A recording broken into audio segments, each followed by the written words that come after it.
Selamat datang untuk yang mendengarnya di podcast. Dan selamat datang juga yang buat nonton ini di YouTube. Sambil angkat kaki aja deh ya, biar enak, biar relax. Perkenalkan, nama saya Manuel Marsen. Dan di video kali ini kita akan bahas beberapa tema sebetulnya. Satu doang sih, cuman maksudnya setiap kali konten seperti ini kita akan bahas beberapa tema. Saya nggak sendiri, saya ditemani oleh salah satu, ngomongnya pendeta muda bukan? Udah nggak muda lagi apa gimana? Masih muda. Masih muda. Kok saya manggilnya Ko aja ya. Iya, Ko Andreas. Sampai sekarang kita kenal berapa lama ya? Wah, udah lama. Dari saya SMA 2 kayaknya. Iya, 2012. Saya kenal Koko 8 tahunan ya. 8 tahun, tapi saya nggak pernah tahu nama belakangnya itu apa. Oh. Saya selalu manggilnya Andreas Rajawali. Gitu. Andreas dari GBI Rajawali gitu saya tahu. Oke. Emang namanya siapa kok? Andreas Ferianto. Oh. Wiharjo malah ada belakangnya. Oh, marga keluarga. Panjang ya. Panjang. Dari gereja. Kok sekarang di Masjid Rajawali ya, betul ya? Iya, gereja sekarang saya mengembalakan Rajawali Church. Yang baru. Yang baru, Sunter. Iya. Bedanya apa tuh kok?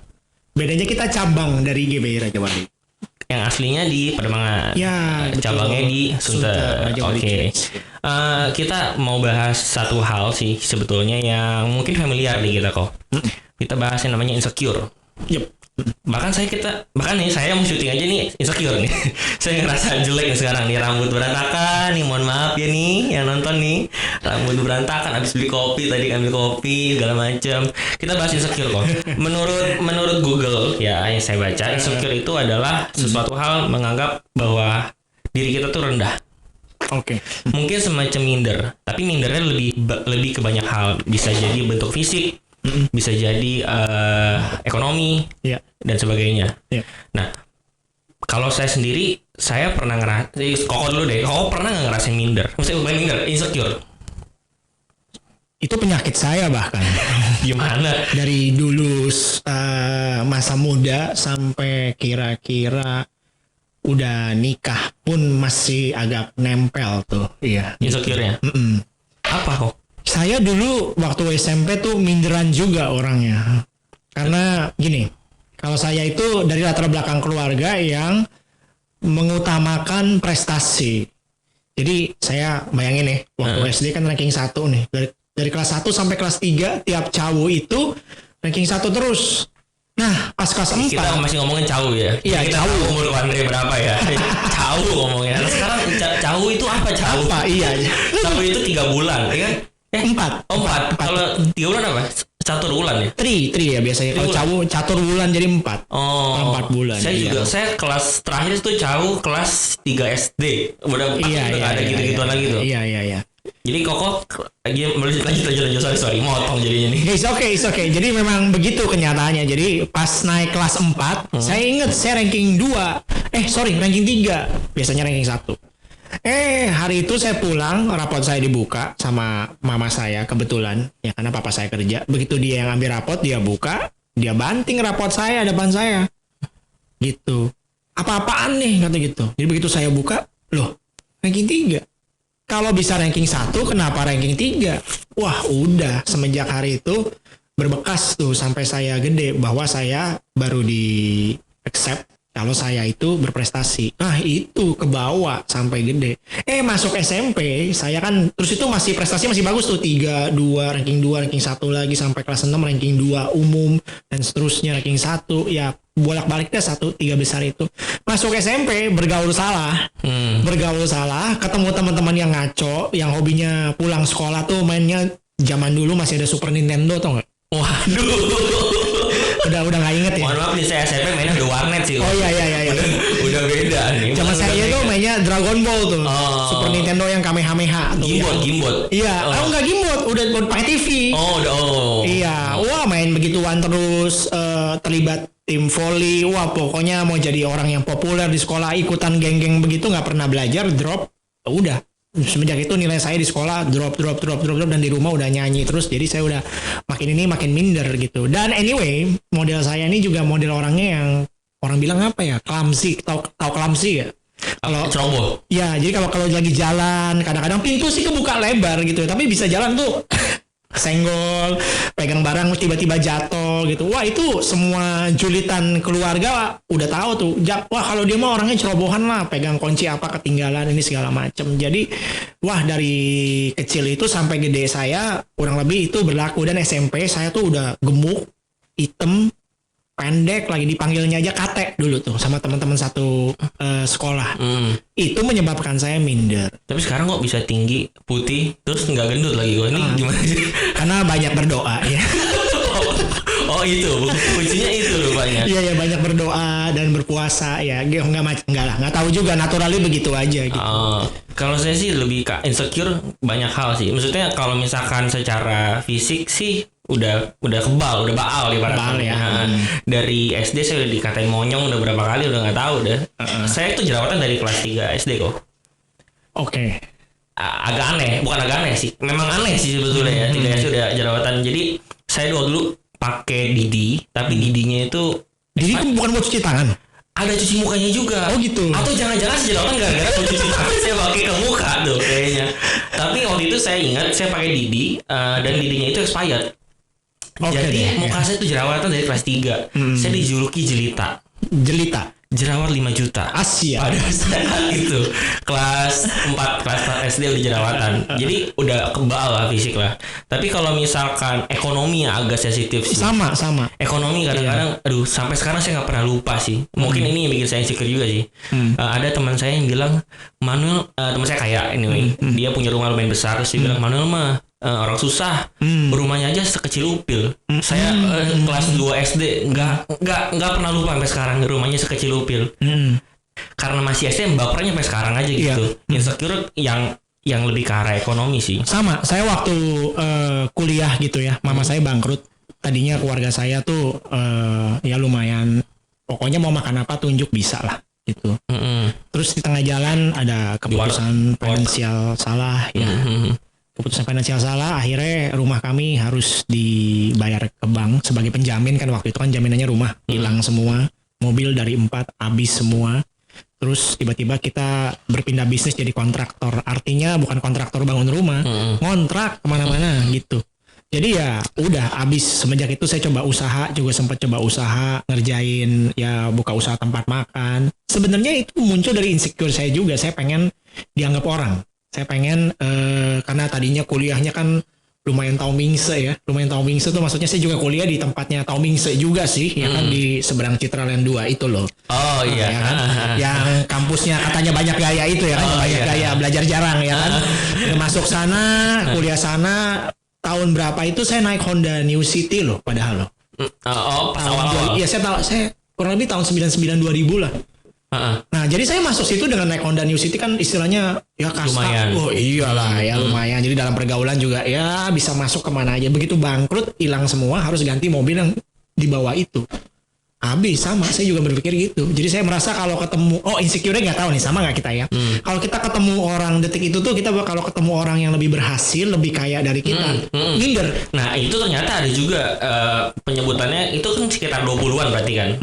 Itu penyebutannya quarter life of crisis ya kalau nggak salah. Iya, saya pernah dengar tuh. Nah, saya juga ngerasain itu. Saya nggak tahu nih, teman-teman saya di sini merasakan itu juga atau enggak nih. Lu pada ngerasain sih? Umur ini kita kan, saya kan umur 25-an lah ya di sini lah ya. Makasih. Tapi itu bagi Kuandre umur berapa? Guess dong, tebak dong. Saya udah tahu. Ya. Cuman ini kan doang. Coba yang lain teman-teman ini coba tebak. Ini umur berapa kira-kira? Ya antara 30 sampai 35. 30-35. Oke. Lu berapa, Sam? 33, thank you. Oke, silakan di review berapa kok? Tahun ini 39 ya. Gokil, 39 mukanya kayak begini. Tuan muka gue rasa gimana muka dia. Gimana nih? Rahasianya cuma satu, formalin ya. Gak bercanda.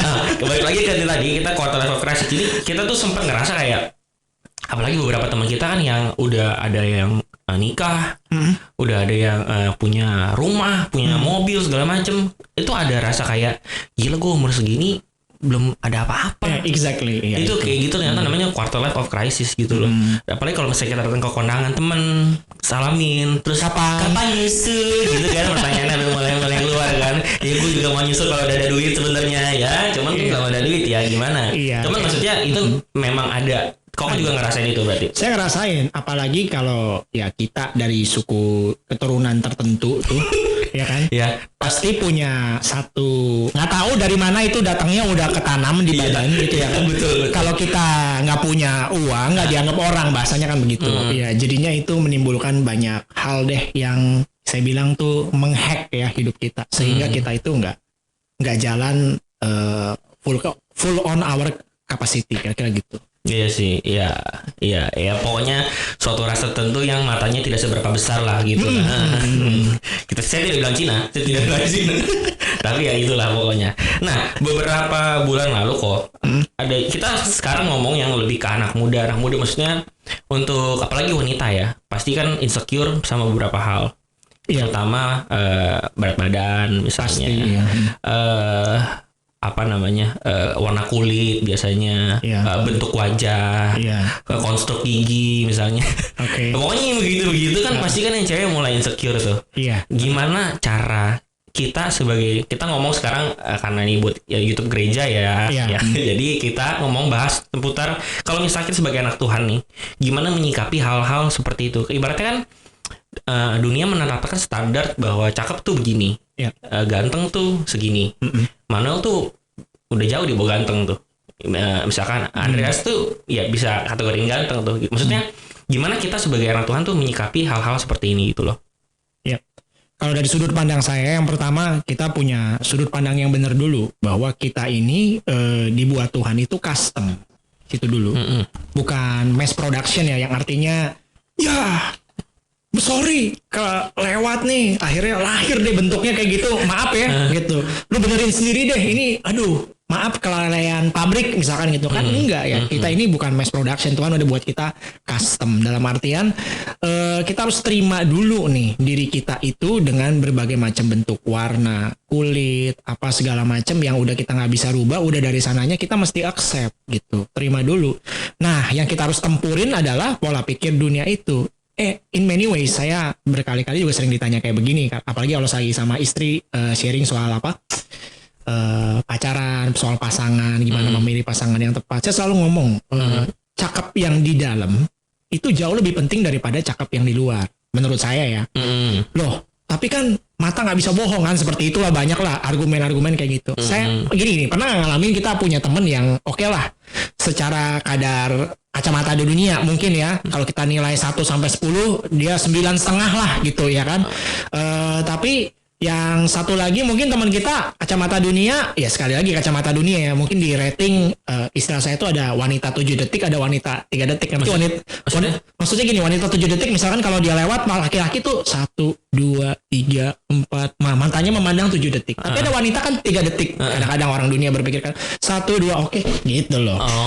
Nah mungkin yang model begitu maksudnya saya pernah bukan punya teori, saya punya pendapat kayak gini. Orang-orang yang cantik di dalam itu makin lama ya, makin lama loh. Makin lama kita ngeliatin dia kok ada something yang beda gitu dengan dia. Jadi ya lagian anyway, yang cakep di luar itu kalau nggak di maintenance dengan baik atau juga seiring usia, maaf ya, yang dulunya kenceng bisa kendor, mulai melawan gravitasi. Iya.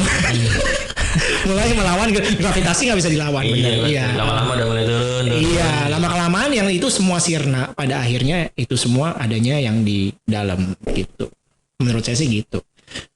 Iya, ada betul juga sih. Saya juga punya beberapa teman yang ya dibilang mukanya ya gitulah. Tapi kalau misalkan lihat ngobrol sama dia, rasanya tuh kayak enak aja gitu ngobrol. Makin lama kayak cakep juga lu lihat tuh gitu, ada juga.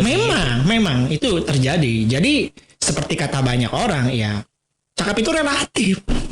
Tapi kalau saya sih pribadi, kalau saya ngelihat cewek ya nggak munafik lah, pasti dari fisik lah. Pasti yang pertama yang 7 detik itu pasti dong kita lihat, wajahnya enak dipandang, tidak malu-maluin kalau misalnya kita ajak kondangan. Sisanya baru ngobrol enak apa enggak. Kalau misalkan kita ajak ngobrol nggak nyambung, itu kecantikannya sirna gitu loh. Sama kalau misalnya kita ketemu cewek cakep banget, ngobrol-ngobrol tiba-tiba dia ketawa, hahaha lucu banget anjay, itu udah mulai itu tuh. Udah kayaknya skip jangan. Tapi ya saya setuju juga sama itu sih. Jadi maksudnya Jadi menurut saya sih ya kita langkah pertamanya tadi kalau kita ngalamin kayak gitu semua terima dulu. Lalu gue gak usah dandan gitu. Ya nggak juga, ya kan nggak juga. Lalu gue nggak usah ganti model rambut gitu. Model rambut udah nggak cocok sama kita.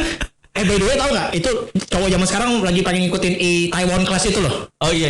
Rambut mangkok tuh. Iya. Dipotong tuh. Iya, masalahnya ya cowok-cowok yang begitu nggak semuanya pantas ya. Nah, itu maksud saya. Kadang-kadang Anda tuh menggelikan juga kalau begitu. Cocok-cocokin muka dong, ngaca dong, refleksi diri gitu loh.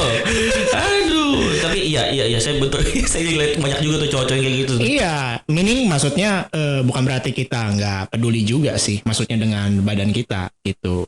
Ya, maksudnya effortnya adalah ya kita coba rawat seterbaik yang kita bisa aja gitu.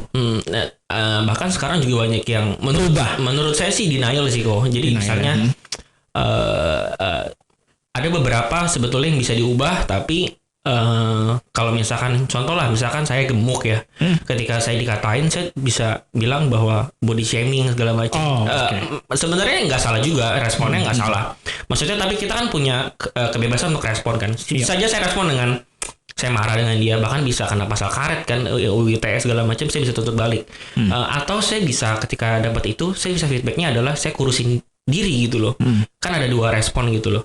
Maksudnya mau yang mana yang kita ambil kan. Kalau misalkan mau saya kurus, ya saya kurusin gitu loh. Kalau misalkan saya merasa saya bahagia, kalau menurut saya, kalau misalkan saya merasa saya masih sehat, saya bahagia dengan tubuh saya yang seperti sekarang, ya it's okay. Kalau misalkan saya merasa bahwa saya napas udah capek, kalau misalkan mau buang air besar jongkok susah, itu ya udah mulai karena saya nggak bisa kalau buang air besar dia duduk kok, kurang plong gitu rasanya tuh, kayaknya katup nggak kebuka gitu, jadi mesti jongkok rasanya. Kalau masih jongkok, sampai sekarang ya? Masih. Luar biasa ya. Makanya suka-suka kalau ngeliat WC duduk tuh suka males ya. Ini kan tempat ini nih lantai 1, lantai 2 WC duduk, lantai 3 puji Tuhan WC jongkok. Nah enak jadinya buat di kokangnya kayaknya lebih dekat ya. Dar gitu ya. Jadi tutup buka lagi gitu. Jadi enak gitu loh.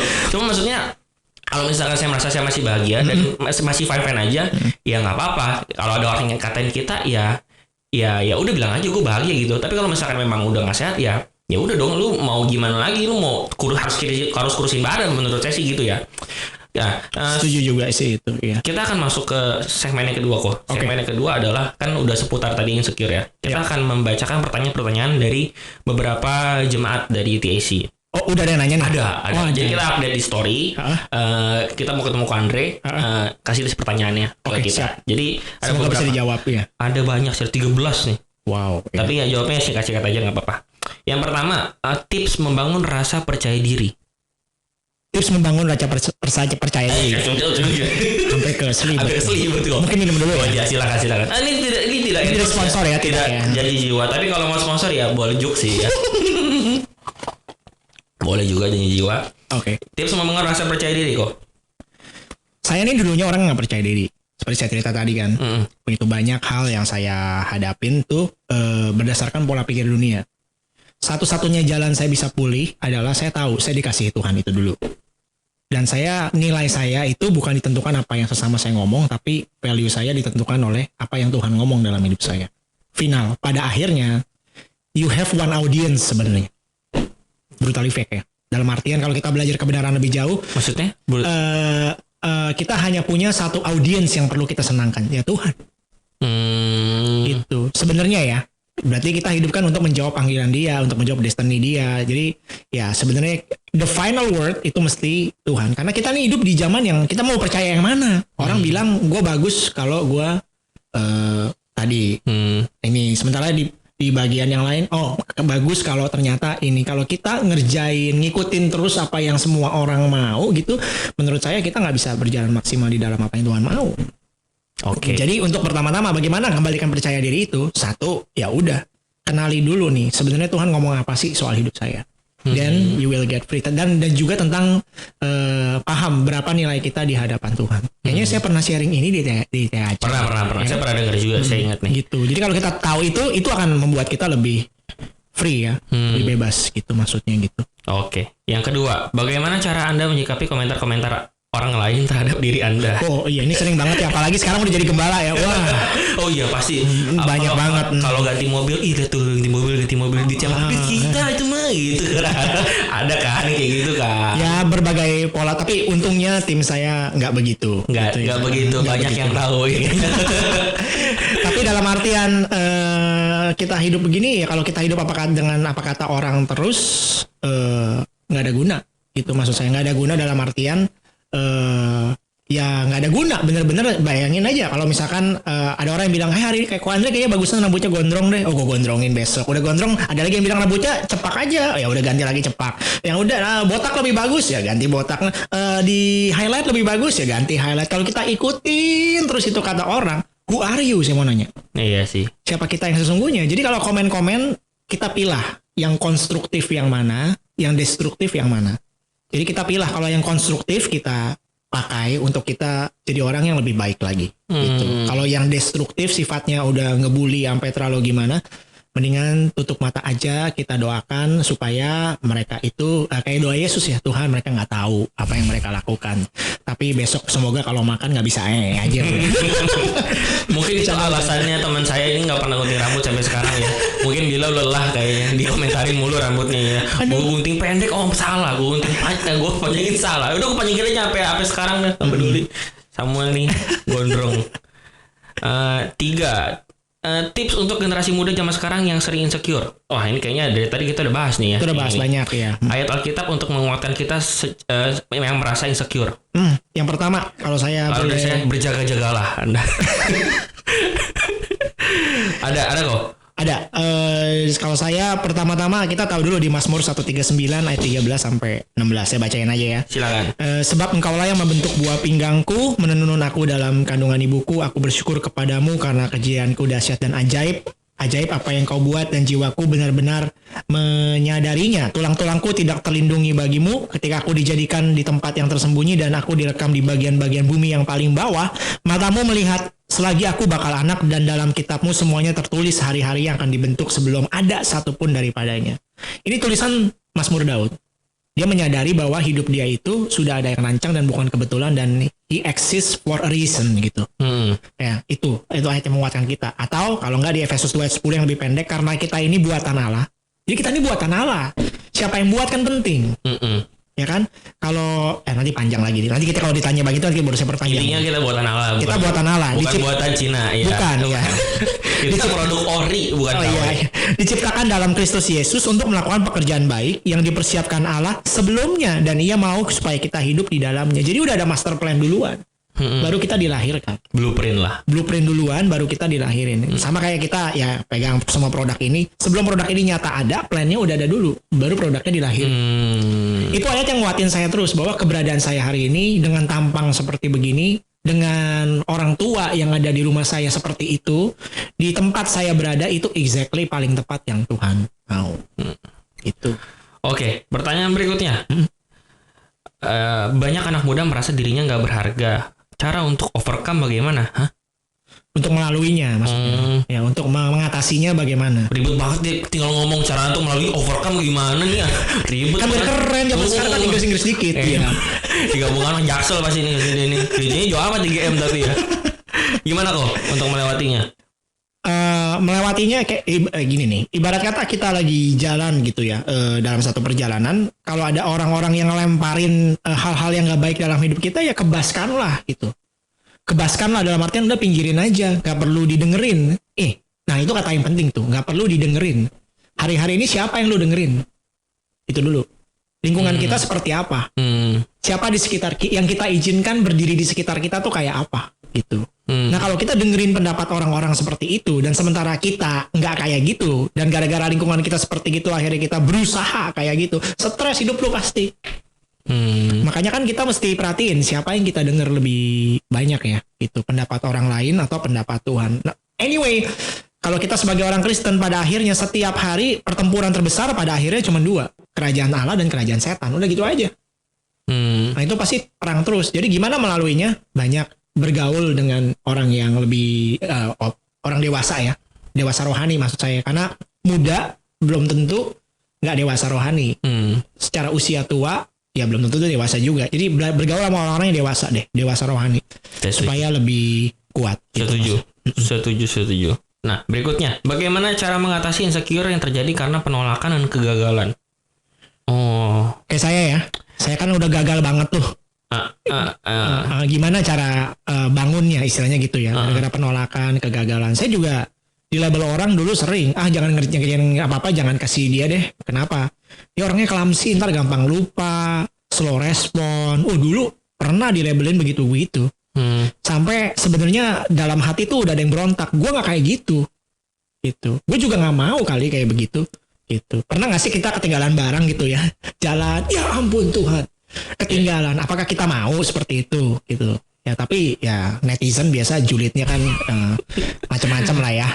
Nah makanya kita perlu ketemu sekali lagi orang yang lebih dewasa itu. Saya bisa begini, nggak jalan sendirian. Ingat, nggak jalan sendirian. Ada teman-teman di sekitar saya yang kalau di Alkitab tuh kayak 4 orang yang gotong temennya yang lumpuh itu.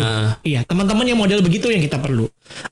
4 orang temannya ini kan seakan-akan mau ngomong, gue nggak mau lu lumpuh terus. Gue mau lu bangun. Gue mau kenalin lu sama Yesus. Wah, udah nyampe sono penuh, ya kan? Akhirnya naik ke atas, sampai naik ke atas rumah, rela naik ke atas rumah, bobol atap rumah orang dan turunin temennya di depan mata Yesus kan? Nah itu luar biasa, teman-teman kayak gitu yang kita perlu. Dan I think seharusnya gereja kayak gitu, nerima orang apa adanya, nerima orang dari berbagai latar belakangnya, mungkin kegagalan kayak saya, and then di dalam satu komunitas tertentu kita kenal, cari tahu, dan kita dorong teman kita untuk naik juga. Itu baru bisa, karena perjalanan hidup ini kalau cuma dijalanin sendiri cannot do it. Jadi saya juga butuh orang-orang lain yang waktu saya coba gagal, it's okay, we are with you. Ayo coba lagi. Itu powernya beda bos, bener, beda.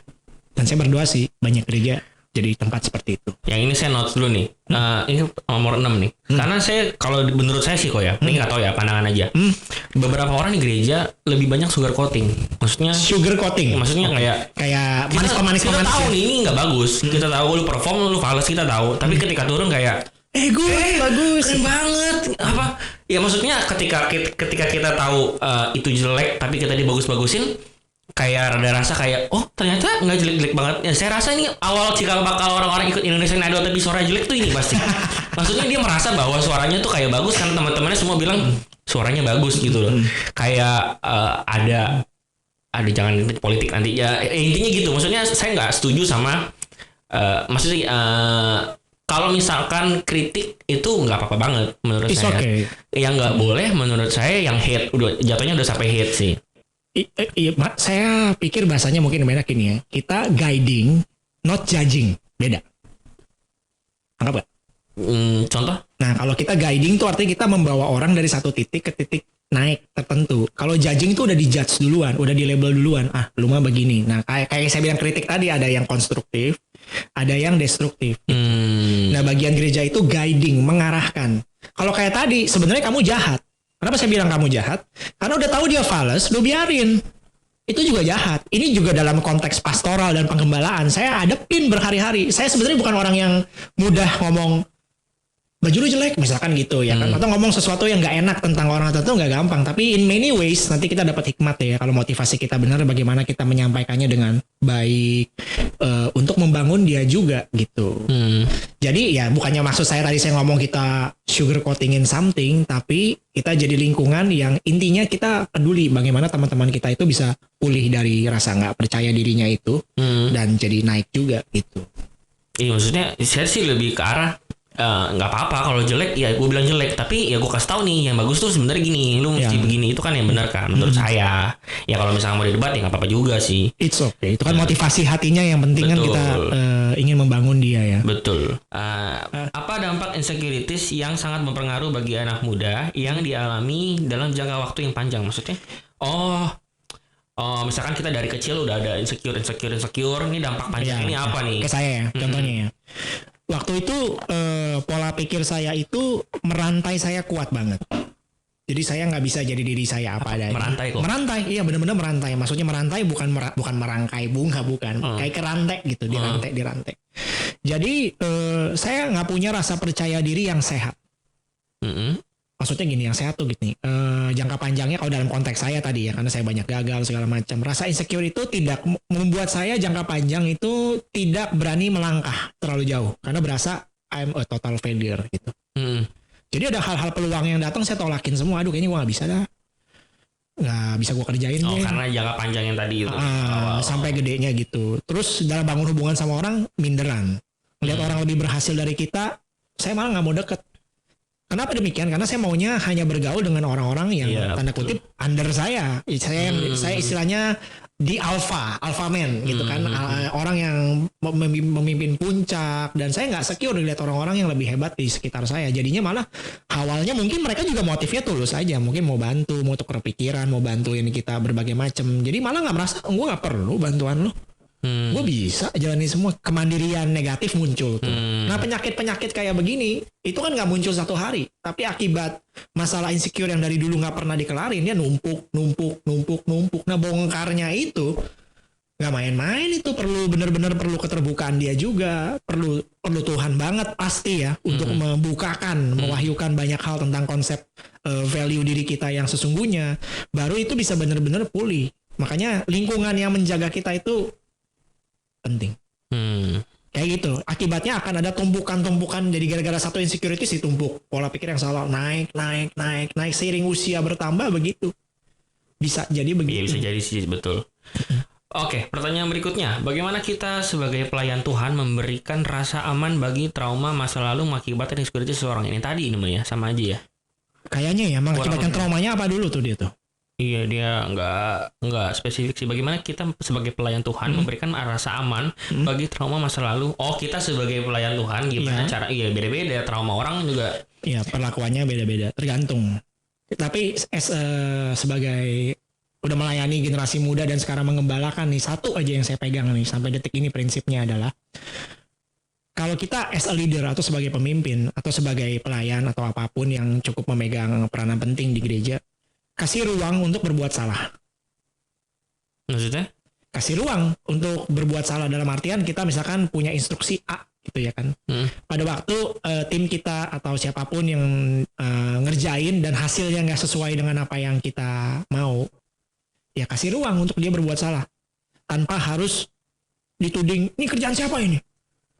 Wah, kok kacau banget nih begini nih. Ini siapa yang bikin? Jelek. Wah, sampai seperti gitu, itu membunuh potensi orang. Misal seperti itu. Tapi bukan berarti tadi kritik nggak boleh ya. Iya.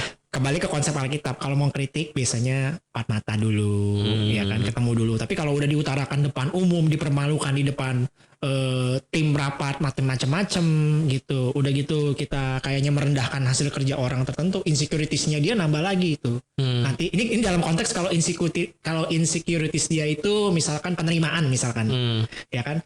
Jadi pada waktu kita lakukan itu dia udah akan berasa gereja ya sama aja ya. Gue di sini dijudging juga gitu. Dan akhirnya ya dia bisa keluar dari gereja. Gitu. Ini mungkin contoh ya, tapi nggak bisa digeneralisasi. Karena beda-beda. Ya, nggak bisa digeneralisasi juga. Berikutnya, apa saja peran yang paling baik diajarkan orang tua kepada anaknya yang mengalami insecurities?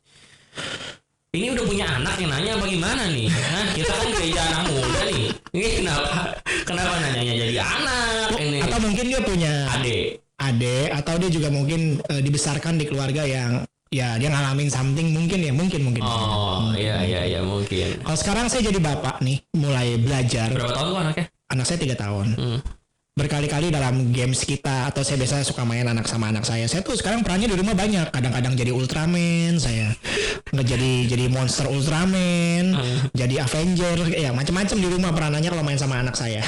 Jadi kan kalau Ultraman kan kok cuma ada Ultraman sama monster. Kalau mau jadi Ultraman jadi monsternya berarti. Oh, jadi temen, monsternya bayangan. Ya. Gitu. Ultraman kan banyak tuh, ya kan? Saya jadi tahu dunia Ultraman lagi nih gara-gara anak saya. Ultraman detektif kayak Smackdown. Iya, ceritanya Dedi sebelah sana, aku sebelah sini. Dedi lawan monster yang itu apa ya gitu-gitu. Dan namanya juga anak-anak dengan segala imajinasinya kan. Dalam beberapa hal saya perhatikan gitu dalam permainannya saya dengan anak saya, begitu dia berhasil tertentu gitu, saya ikut celebrate ya, kayak orang sebenarnya kalau orang di videoin lucu tuh. Saya bisa teriak-teriak sendiri, wah pinter lo anak Dedi, sini saya gendong, saya cium, saya bilang kamu tahu nggak, kamu tuh pinter loh, kamu tuh gini lo, papa Dedi, saya kan manggil Dedi ya, sama dia kan, Dedi bangga sama kamu. Ya saya tanamin begitu terus gitu. Tapi anyway, permasalahan insecurities ini, karena ini tadi ngomongin keluarga, menurut saya sumber utama dan seharusnya penyembuhan yang paling utama menurut saya ada di keluarga. Iya, saya setuju sih. Ada di keluarga. Tapi yang saya baca, saya pernah baca salah satu artikel gitu. Jadi katanya anak-anak yang tumbuh dengan ibaratnya katanya tumbuh dengan tidak baik karena mendapatkan pujian dengan mudah tadinya. Oke. Dia mudah kepahitan karena awalnya mendapatkan pujian dengan mudah. Contoh, ketika anak mandi tepat waktu, misalnya orang tua ngomongnya apa? Ya. Pinter anak papa, mandi jam segini. Kan mandi nggak pintar ya kan? Mandi kan kita semua juga mandi kan. Maksudnya karena dia mudah mendapatkan pujian-pujian sebelumnya, ketika dia melakukan sesuatu dan tidak diapresiasi, jadi dia merasa kayak Oh, nggak diapresiasi nih. gue nggak diapresiasi, padahal gue mandinya pinter loh, gitu-gitu maksudnya. Ya mungkin nggak berasa pas dia kecil, begitu udah gede. Jadi maksudnya ketika melakukan sesuatu nggak diapresiasi rasanya. Padahal ya emang itu kenyataannya gitu loh maksudnya. Ya, saya melihatnya gitu sih. Ya saya juga bukan pakar parenting. Iya, juga sih. ini beda topik lagi nih. Jadi bukan insecure lagi nih, kita melebar lagi. Tapi dalam konteks itu ya menurut saya dari kecil at least ditanamkan, maksud saya goalnya adalah kepercayaan diri dia yang proper. Itu yang perlu kita sebagai orang tua tanemin. Mungkin itu lebih bahasa enaknya gitu ya, maksud saya gitu. Mungkin daripada pintar diganti mantap kali ya. Mantap anak aku udah mandi begini. Jadi pada pintar kan aku pintar kan sudah mandi. Jadi dengan mantap aja gitu. Bahasa-bahasa pujian memang banyak sih. Iya, ada juga yang katanya jangan ngomong jangan.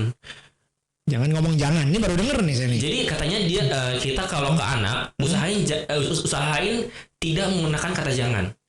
Jadi misalnya ada anak lagi mau buka lemari gitu, kita jangan pernah kita bilang, kita ngomong jangan juga nih. Kalau bisa bilangnya bukan jangan buka lemari itu, tapi Ade ngapain buka lemari? Mendingan kita begini aja, karena katanya kalau jangan itu memanggilkan pikiran kita buat ngelakuin itu. Jadi waktu itu saya diajarin katanya, misalkan ya kok ya. Iya. Jangan pikirin lumba-lumba. Jangan pikirin lumba-lumba. Ya malah jadi mikirin lumba-lumba. Jadi bikin lumba-lumba gitu katanya. Kalau yang saya tangkap sih, kalau misalkan yang saya baca sih gitu katanya. Cuman kan ribet ya. Ya macam-macam lah ya orangnya. Kayak kalau misalkan Koko lagi di tengah jalan, terus ada mobil gitu, saya nggak boleh bilang jangan tuh gimana caranya?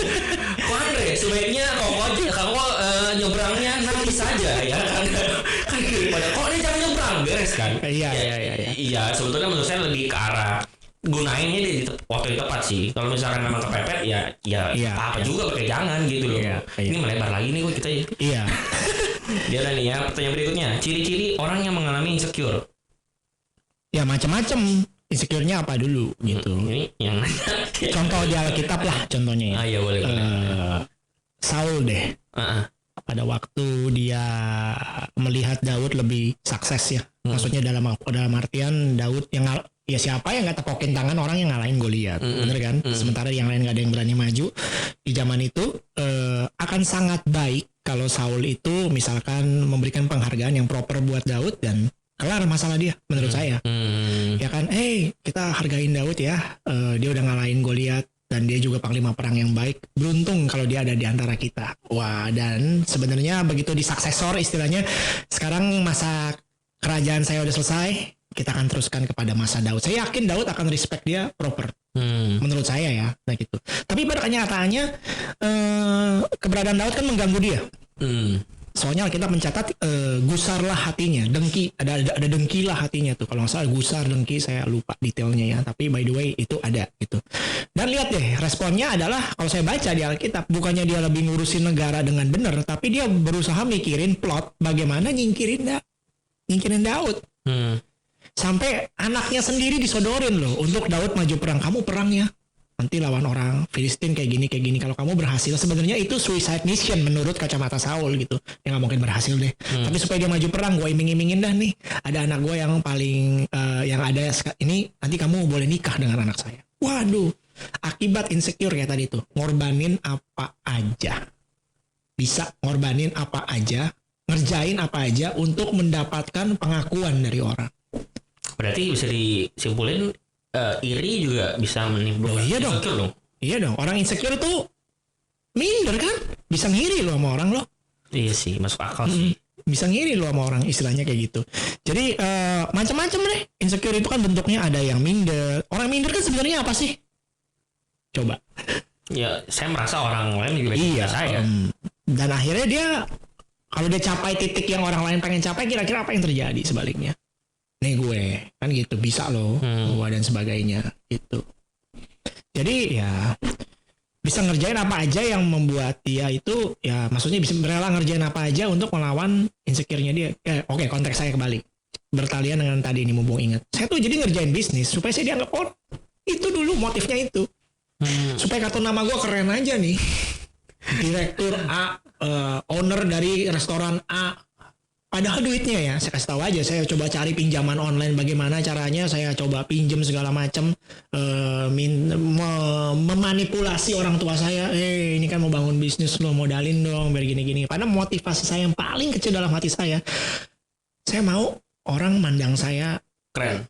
di atas. Tapi itu buyar semua, habis semua rencana itu, sampai ya titik pulihnya adalah pada waktu saya melepas gengsi saya itu tuh. Rasa insecure saya itu saya lepas, and then boom, banyak hal aneh-aneh terjadi dalam hidup saya, dalam artian yang baik ya. Masuk akal sih, masuk akal. Berikutnya, insecurities apakah insecurities bisa dikategorikan sebagai mental sickness? Mental illness kali maksudnya ya. Basically ini mesti psikolog yang Iya, ini kita, kayaknya saya juga tidak merasa punya kapabilitas untuk jawab ini ya. Anda kira saya ini tahu segalanya ya, Anda kira ya. Insecurity sangat berkaitan dengan gambar diri yang hilang. Ya, bisa, pasti. Bisa diakibatkan karena kekerasan di keluarga. Bisa. Bagaimana menyikapi orang yang mengalami insecurities karena perilaku orang tua yang kasar? Tadi udah kurang lebih ya. Yang terakhir, akhirnya nih, apakah ada hubungan rasa insecure dengan iman yang down? Tinggal ngomong iman yang turun, kenapa sih ini iman yang down? Ribet banget. Biar keren. Harus dicampur-campur. Kayak anak-anak zaman sekarang ngomong gue tuh kind like gitu ya gitu. Gimana kok? Ada hubungan insecure dengan iman yang down? Maksudnya iman yang turun ya. Konteks iman yang turun itu nah ini yang nanya mesti diperjelas sedikit lagi. Iman yang turun yang dia definisikan tuh kayak apa? Ya, oke, tapi kita coba tangkap bayang-bayang ini ya. Berarti iman yang down saya anggapnya dia sudah mulai tidak percaya Tuhan. Bisa jadi gitu. Kalau konteksnya tadi, kalau iman yang orang insecure nggak percaya Tuhan, ya bisa sih berelasi seperti itu, bisa direlasikan seperti gitu, karena dia mungkin nggak berasa Tuhan di pihak dia. Bisa jadi. Iya, betul juga. Betul. Kok Tuhan masa tega banget sih kasih aku putus sama pacar aku? Ya seperti itu. Masa Tuhan tega banget pacar aku sekarang sama si A, iya, ya. Sama cowok-cowok yang brengsek-brengsek gitu. Bisa jadi. Apalagi ada tekanan pada waktu kita bilang I love you, cuma dibalas senyum, ya kan? Kita bilang kangen, dibalasnya WK doang. Oh, udah galau hati itu. Itu sedih juga ya kalau kayak gitu. Sedih ya. itu.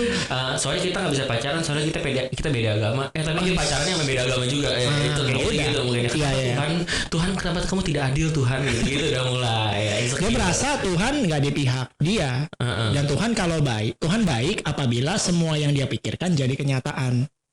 Jadi Tuhan tuh kayak kita bilangnya kayak vending mesin, tau gak? Vending mesin yang warin minuman. Betul. Udah masukin koin kok gak keluar minumannya. Tuhan gue udah masukin duit nih ya, gue udah masukin koin nih, ya kan? Gue udah pelayanan ke gereja, bukan perpuluhan saja, per 70-an mungkin, ya kan? Dan segala macamnya itu. Begitu udah masukin semua, gue pencet, kenapa Tuhan gak kasih juga? Jadi kadang dia merasa Tuhan gak di pihak dia makin berasa dunia udah menolak gue, Tuhan pun jangan-jangan juga menolak gua.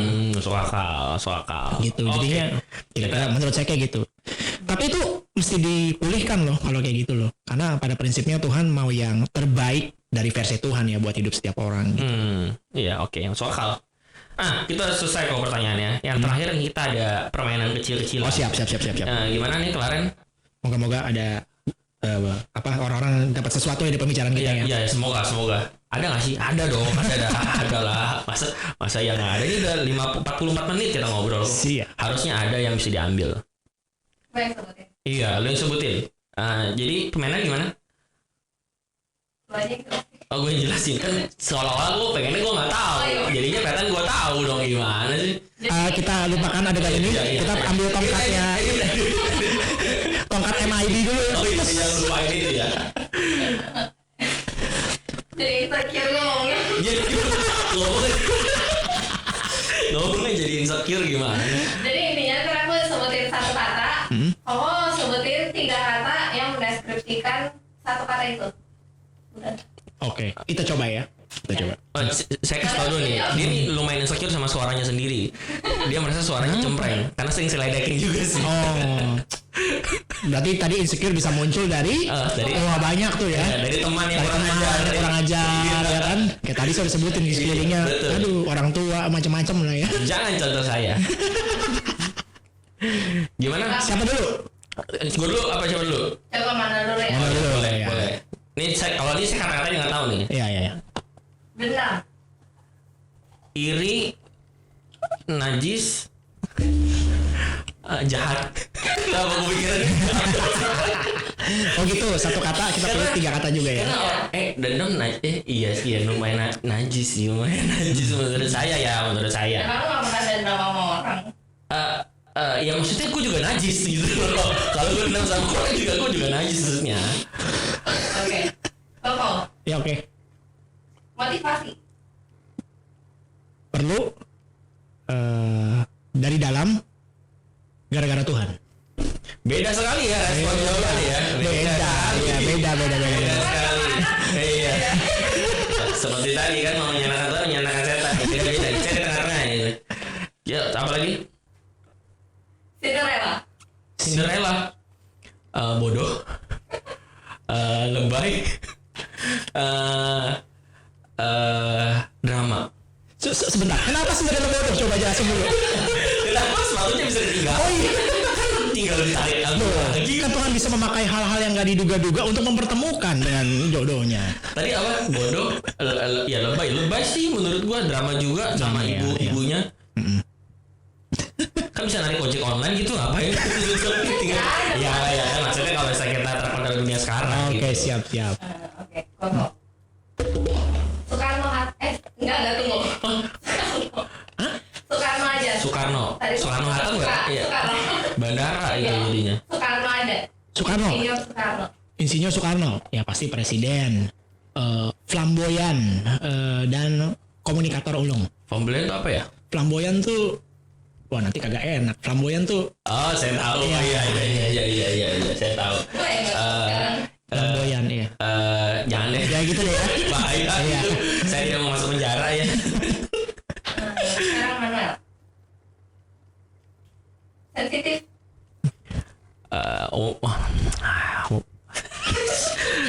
Wanita. Jangan bilang respect. Perasaan wanita, pantat bayi. Pantat bayi. Pantat bayi kan sensitif. Oh siap. Katanya. Siap.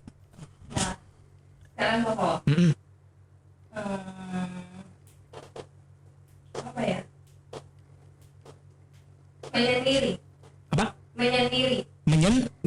Menyendiri. Putus cinta. Aneh. Bisa halu. Maksudnya apa kok aneh? Orang yang menyendiri. Iya, bisa jadi orang aneh loh. Oh iya, benar sih. gitu. Bisa jadi orang aneh, ada halu, berhalusinasi maksudnya. Iya. Ini selesai. Ya mau lanjut ada lagi. Satu lagi terakhir. Biar pas 50 menit. Superman. Oh, Superman. Is that? Ya betul. Is that? Keriting. Sempaknya di luar. Sekarang enggak. Dulunya iya. Dulu iya, tapi gara-gara perkembangan zaman dia udah tahu tuh. Udah malu dia. Udah malu. Disaingi banyak orang dia. Udah malu, iya.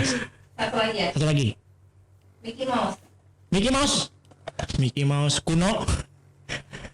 Lucu juga sih tapi maksudnya Banyak bener katanya. Lucu juga sih. kuno, lucu, suaranya aneh. Aneh. Padahal dia kan digenderkan laki-laki kayaknya. Soalnya ada Minnie Mouse-nya kan digenderkan perempuan, tapi kok suaranya aneh. Iya. Kalau saya disebut Mickey Mouse di kepala saya Yudi. Hanya orang-orang yang tua saja yang tahu. Hanya orang-orang yang terlibat di dunia itu ya. Dan pasti angkatan-angkatan ayah kita harusnya, ayah ibu kita mah nggak tahu pasti kan. Udah itu ya. Udah. Nah, udah kok selesai kok, cuman itu aja kita ngobrol Durasi ya. santai. Durasi 50 menit lumayan. Siap. Sebenarnya saya masih mau ngobrol lagi kok, apalagi tentang drama-drama pendeta yang Oke deh. jangan saya sebutin dong. Iya. Saya sampai nge-tweet lucu deh. Ini pendeta nggak mau diselesaikan dengan rap metal aja nih. Jadi dia nge-rap gitu. Gimana ini kayak drama YouTuber aja pendeta. Tapi kita jangan ngomong itu. Iya. Kayaknya panjang nanti kita Panjang, jadi ya, panjang. nggak usah, kita tutup aja. Terima kasih buat teman-teman yang udah dengerin. Sama-sama. Ya, kok juga dengerin sih, betul juga ya. Jangan lupa subscribe juga di YouTube kita di TAC Game CC. Boleh juga follow IG-nya Ko Andre. Ya. Apa IG-nya kok? Andre 2 Inspire. Andre to Inspire. 2 Inspire. Bukan Andreas Ferianto. Bukan. Jadi nama panggungnya Inspire ya. Enggak sih, itu deh udah IG zaman dulu. Oh, dari zaman dulu. Di follow juga Andrea to Inspire. Follow juga IG kita di gmcc.tac. Nggak boleh orang ngomong kadang-kadang GMCC, GMCC. Nyambur bahasa. Iya, campurin kalau Inggris terus dong, konsisten. Betul. Iya. Ini kita Indonesia aja ya. Iya, GMCC GMCC. TAC. Jadi jangan lupa di follow karena di situ kita akan update perkembangan. Dan teman-teman kalau misalkan mau dengerin ini tapi maksudnya mau nonton ini tapi takut kuotanya habis, bisa dengerin di Spotify karena kuotanya lebih irit. Itu aja sih. Siap. Thank you Pak Andre. Sama-sama. Sampai jumpa.